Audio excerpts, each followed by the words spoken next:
सलाम नमस्ते सत श्री अकाल। मैं हूं रजा और आप देख रहे हैं रजाग्राफी। एक इंपॉर्टेंट अपडेट आपके सामने लेके आया हूं। दो खबरें इस रिपोर्ट के अंदर आपको सुनने को मिलेंगी जो कि काफ़ी बड़ी खबर है।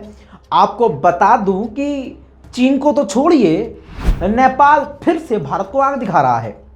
आपको बता दूं, पहले फुल स्क्रीन पर सीधा सीधा बात करेंगे। रिपोर्ट लगा रहा हूं, ये बीबीसी की रिपोर्ट है। नेपाल का भारत को जवाब, हमारे इलाके में एक तरफा निर्माण बंद हो, लिपुलेख हमारा।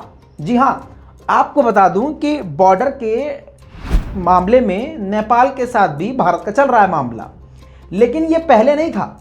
अब अचानक से ही नेपाल ने मुद्दा उठाया है। लिपुलेख के अलावा जो बॉर्डरी इलाके हैं उसमें कई इलाकों में भारत को लेकर नेपाल का, मतलब दोनों देशों का आपस में अब ऐसे हो गया है।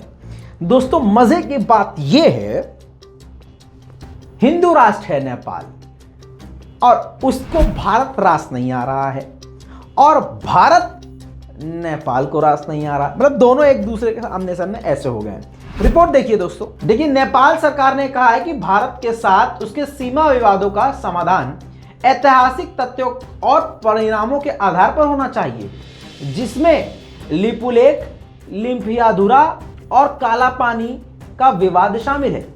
आप समझिए, काला पानी, लिपुलेख, इस सभी जगह पर भारत जो है सड़कें बना रहा है, ट्रेन तक पहुंचाने की कोशिश कर रहा है, वहां पर रिहायशी इलाके बनाने की कोशिश कर रहा है, लेकिन उन सभी इलाकों पर अपना कब्जा बता रहा है, अपना राइट बता रहा है नेपाल। समझिए दोस्तों, कौन है नेपाल?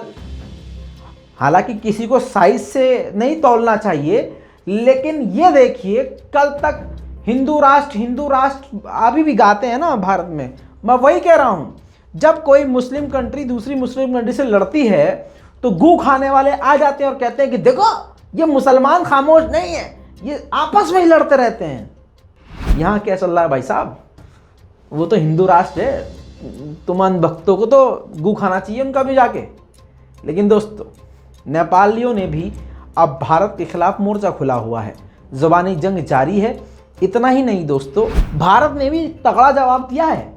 भारत ने कहा है कि जिस इलाके में भी हम जो काम कर रहे हैं वो सभी इलाका हमारा है, उसमें नेपाल का कोई भी हक नहीं है। लेकिन नेपाल इस मुद्दे को इंटरनेशनल लेवल पर उठा रहा है, तो अब पाकिस्तान की तरह भारत को अब नेपाल भी चुभ रहा है। खतरनाक बात यह है कि भारत जिन जगह पर है और जहां पर काम कर रहा है भारत, उन सभी को नेपाल की सरकार ने अपने मैप के अंदर दिखाया है। तो आने वाले वक्त में ये एक बड़ा बवाल खड़ा हो सकता है। आपको बता दूं कि गनीमत ये है कि चीन और नेपाल की फिलहाल नहीं बन रही है, लेकिन बड़ी बात यह भी है कि नेपाल के अंदर चीन मौजूद है। अब दोस्तों, इसी से बात करेंगे आगे बढ़ के दूसरी रिपोर्ट की, वो भी आप अपनी स्क्रीन पे देख लिए। चीन अब श्रीलंका में अपना शहर बनाने वाला है। जी हां, तो दोनों रिपोर्ट बीबीसी में आई हुई है और आपको मैं प्रूफ के तौर पे दिखा रहा हूं। लेकिन कोई भी गोदी मीडिया, कोई भी गू खाने वाला इंसान, कोई भी गौमूत्र को कोरोना का इलाज बताने वाला अब नहीं बोलेगा। जी हां, क्योंकि वो भारत में मुसलमानों के खिलाफ इस्लामोफोबिया फैलाने में, मुसलमानों को मारने को हिंदुत्व समझने वाले इस पर खामोश रहेंगे।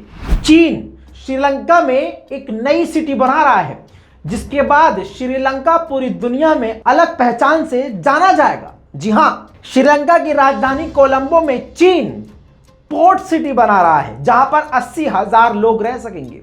और इस इलाके में कोलंबो ने, यानी श्रीलंका ने, इन्वेस्टर्स के ऊपर टैक्स हटा दिए हैं। जी हां, कोई भी आके यहां पर कितना भी इन्वेस्ट कर सकता है। श्रीलंका में कई सारे पोर्ट्स हैं और लगभग हर पोस्ट पे श्रीलंका के विपक्षी लोगों का, यानी श्रीलंका की सरकार की विपक्षी पार्टियों का कहना ऑलरेडी है, ये बात, श्रीलंका के हर पोस्ट पर ऑलरेडी चीन का कब्जा है।